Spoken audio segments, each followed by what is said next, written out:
آپ کے مخاطب ہیں. جی جی شکریہ. اور یہ ایودھیا کا سید واڑہ ہے جی اور سنا ہے یہ بھی ایک ہسٹوریکل پلیس ہے, جی ایتہاسک جگہ ہے. جی جی یہاں پرانے امام باڑے ہیں, جی مسجدیں ہیں. جی. تو کچھ بتائیں کہ یہاں کی یہ کب آباد ہوا, کس دور میں اس کے اندر. یہ ہم لوگ ہمارے بزرگ ہمایوں کے زمانے میں آئے تھے جی اور ہمارے مورث عالت جناب سید مرتضیٰ صاحب جی جی جو شاہ صفی الدین کلیج بردار کے امام رضا علیہ السلام کے روضے پر. جی تو ہمایوں مدد کے لیے ایران گیا تو انہوں نے اپنے ہمایوں کے ہمراہ اپنے 2 بچوں کو کیا, سید میر ابو طالب صاحب اور سید محمد افضل صاحب. جی سید مرتضیٰ صاحب کو اپنے پاس وہاں روضے پہ رکھ لیا, جو بہت ہی عالم جید گزرے ہیں سید مرتضیٰ صاحب, ان سے ہر آدمی واقف ہے, محتاج تعارف نہیں وہ.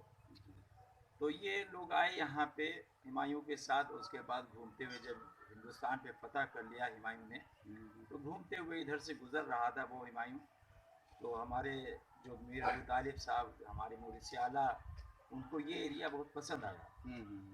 اس وقت یہ پورا سید واڑہ جو ہے یہ کیوڑے کی باغ یہاں پہ, تو ان کو بہت پسند آیا اور ہمایوں سے کہا کہ ہم کو اب یہیں رہنے دو, یہ ہم کو بہت ہی پسند ہے.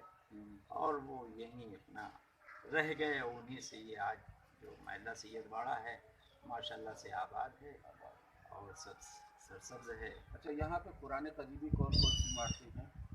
یہ قدیم امام باڑہ یہ حسینیہ کلاں ہے جی جی جو ایودھیا عزاداری کا یہ مرکز ہوا کرتا ہے. اور یہاں سے ایودھیا کے جتنے بھی مخصوص جلوس ہیں عشر محرم کے, جیلم کے, وہ سب اسی امام بارگاہ سے برآمد ہوتے ہیں. اور یہاں پہ 2 مہینے 8 دن کا مجلسوں کا سلسلہ ہے. 29 ذی الحجہ سے یہاں پہ مجلسیں شروع ہو جاتی ہیں اور 2 مہینے اس امام بارگاہ میں ہوتی ہیں اور 8 دن مولا ابوالفضل عباس کی درگاہ میں وہاں پہ عشرہ ہوتا ہے, پہلی ربیع اول سے 8 ربیع اول تک. اچھا, پرانے دور میں جب آئے تھے جی تو اس کے بعد کچھ تبرکات وغیرہ بھی ہوں گے اس کے. ہاں, یہاں پہ جو اپنے ہمراہ وہ لائے تھے وہ امام رضا علیہ السلام کا امامہ تھا اور ان کا عصا تھا, اور ایک تبرکات میں کچھ اور ایبا میں سے کچھ تھا یا کیا تھا, میرا کو یاد نہیں مجھے. تو وہ چیزیں تو ہیں وہ چیزیں تھیں یہاں پہ. اور ہمارے پردادا کرامت حسین صاحب کے زمانے میں وہ لوگ یہاں امام باڑے کے صحن میں سو رہے تھے. اس وقت یہاں جہاں تبرکات رکھے ہوئے تھے, چونکہ جب تبرکات آئے تو ان کے ساتھ بہت سے اجنہ بھی آئے, بہت سے اجنہ بھی آئے, اور اتنی کثرت تھی اجنہ کی کہ جیسے جسم سے جسم لڑتا ہو. چونکہ ہمارے پردادا صغر دادا جو تھے وہ عالم بعمل تھے, تو ان کو سب دکھائی دیتا تھا کہ یہاں کدھر سے گزر ہو رہا ہے, کیا ہو رہا ہے, کیا نہیں ہو رہا ہے. تو وہ عاشور کے دن یہاں پہ عصر کے وقت وہ جو امام رضا علیہ السلام کے تبرکات تھے اس کی زیارت لوگ کرتے تھے, تو وہ سب خون سے ایک دم سن جاتا تھا, وہ ایک دم سرخ ہو جاتا تھا امامہ. اور اس کے بعد وہ ایک دن دیکھا انہوں نے کہ ایام ازاں کے بعد ایک چادر اڑی اور وہ ایسے دریا کی طرف چلی گئی. وہ اور اس کے بعد جب عرشے کو وہ دیکھا گیا, تبرکات نکالنے کے لیے باکس کھولا گیا تو دیکھا گیا اس میں کچھ نہیں ہے. تو یہ اندازہ لگایا گیا وہ کہ اجنہ لے کے وہ یہاں سے چلے گئے. اب تبرکات میں ہمارے یہاں کرامت حسین صاحب بائشک یہاں عراق سے زری لے کے آئے تھے, وہ رکھی ہوئی ہے حسینیہ کلاں میں. اور ایک ہمارے چچا جو ہوتے ہیں ان کے یہاں مولا ابوالفضل عباس کے قبر کی اصل اینٹ رکھی ہوئی ہے, اور ایک معجزائی علم ہے جو 8 اور 10 محرم صرف 2 دن اس کی زیارت ہوتی ہے. 8 کو سجتا ہے, 11 کو وہ بڑھا دیا جاتا ہے. اور ایک سندر کی زری رکھی ہوئی ہے. یہ 3 تبرکات کے سندر کی زری کا کیا, کہاں سے تھی؟ یہ سندر کی زری تو خیر یہی بنوایا تھا بزرگوں نے, لیکن بہت پرانی. ہاں بہت پرانی ہے, وہ کب کی ہے ہماری 2-4 پیڑھی کو نہیں یاد. ہمارے 2-4 بزرگ جو گزرے ہیں ان کو نہیں یاد تھا کہ یہ کب کی ہے. تو یہ عزاداری وغیرہ یہاں پہ 2 مہینے 8 دن ہوتی ہے. جی جی 2 مہینے 8 دن کا سلسلہ ہے. اور یہاں تو ہم آپ کو بتائیں معصوم صاحب کہ یہاں کرفیو کے دوران بھی ہم لوگوں نے علم مبارک نکالا 92 میں نوچندی کا جلوس ہمارے یہاں سے حسینیہ کلاں سے برآمد ہوتا ہے اور ایسے ہوتا ہوا مولا ابوالفضل عباس کی درگاہ میں جاتا ہے. وہاں ایک مجلس ہوتی ہے, نہائے پانی ہوتی ہے, اس کے بعد اختتام پذیر ہوتا ہے. اچھا تو یہاں وہ پہ میں نے اس میں سنا ہے جی جی یہاں کے ہندو بھائیوں کا آپ لوگ کو بہت سہیوگ بہت رہتا ہے. کوآپریٹ ہوتا ہے, بہت کوآپریٹ ہوتا ہے.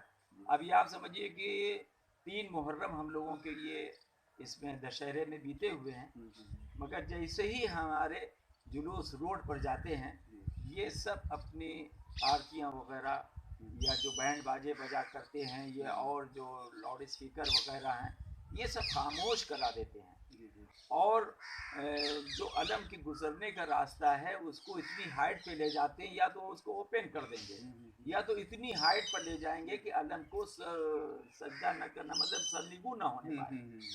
علم کا احترام ان کی نظروں میں ایسا ہے کہ وہ سرنگو نہ ہونے پائے, اور علم اپنی شان و شوکت کے ساتھ نکل جاتا ہے. ماشاءاللہ یہ مولا عباس کا کرم ہے. جی ان کا کرم. یہ ہم حسینیوں کی ایک پہچان جی ہے جی جی کہ سبھی مذہب سے مل کے ہم لوگ رہتے ہیں. جی ہاں جی ہاں دوسرے مذہب مطلب ایودھیا جیسی جگہ جی جی جس کے لیے لوگ اکثر جی چیزیں اگر وہاں پہ اتنی عزت کر دی جا رہی ہے.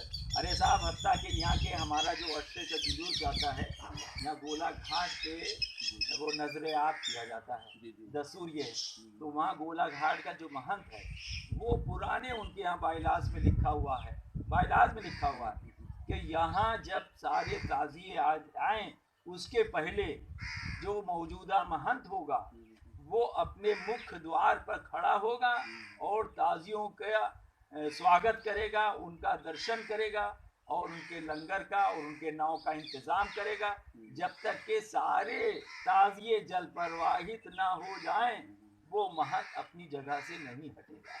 ماشاءاللہ اور آج بھی وہ رسم نبھائی جا رہی ہے کہ گولا گھاٹ کے مہنت اپنے کھڑے رہتے ہیں ہاتھ جوڑے ہوئے, اور جب سارے تعزیے چلے جاتے ہیں اور سب جل پرواہت ہو جاتے ہیں تب وہ اپنی مندر میں جاتا ہے اور تب آرتی کرتا ہے. ماشاءاللہ یہ اپنے آپ میں ایک بہت بڑی جی مثال ہے جی جی کہ آپسی سامپردک سوہاد کی جی جی بھائی چارے جی جی بہت بہت کوآپریشن رہتا ہے, بہت کوآپریشن رہتا ہے. اور شب عاشور سارے عزا خانوں میں وہ صندل کی زری رکھی ہوئی ہے. ہمارے یہاں وہاں جتنے بھی عزا خانے ہیں ہمارے گھر کی عزاداری یہاں زنانیں ہوتی ہے, یہاں بھی شہنشین ہے. ہر گھروں میں شہنشین آپ پائیے گا, ہر گھر میں.